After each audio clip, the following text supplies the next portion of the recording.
Hello, St.Pauls. How are you doing this morning? I'm glad you're watching me here on the live stream, although it's pre-recorded, but that would be better, right? I hope the youth are already blessing you with a wonderful service. I wish I could be there.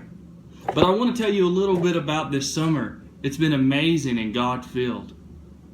We started out with Vacation Bible School, which was a great time with all of the communities coming together to help serve the children of our areas in Ponca City, where they learned about recycling, God, and how the stewardship of the earth affects all of us.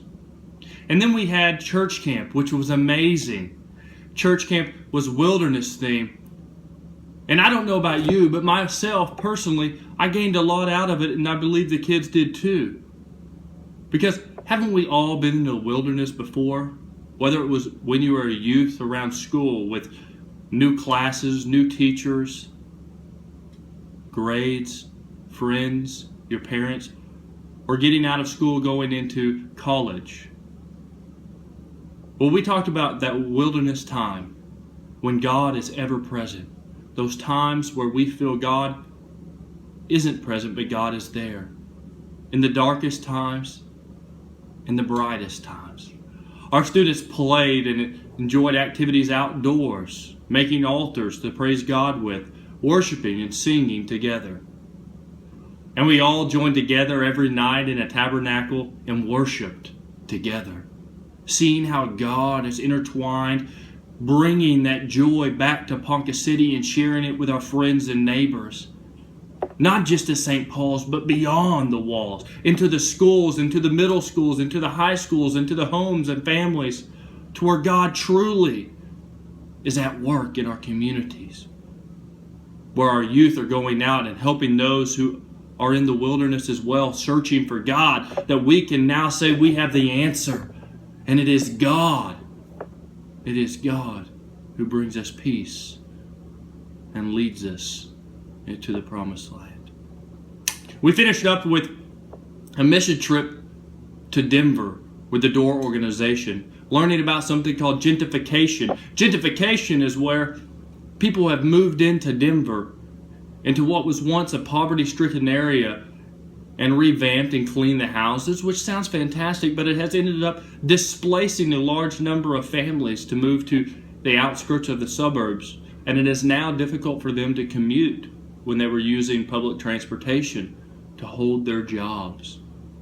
We also learned and worked with many people from an MS facility that is completely nonprofit and ran in Denver called KDEP, to working with refugees and children in a community home for low poverty income so that they may have snacks after school, free tutoring, laptops, and access to much more.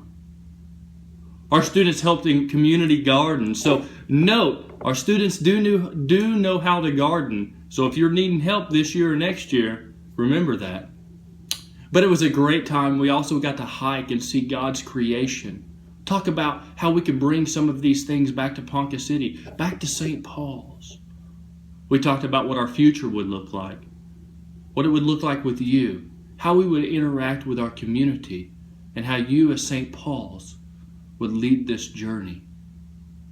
I hope that you are experiencing a fantastic, refreshing Sunday with our youth. I am very privileged to lead the youth. I'm very privileged to be at St. Paul's. But moreover, I believe God is doing something special. Pastor Cindy, I know that you're listening as well. I know God is doing something special with St. Paul's, and you're leading them to it. I'm excited for what God is doing. I hope you're getting excited too.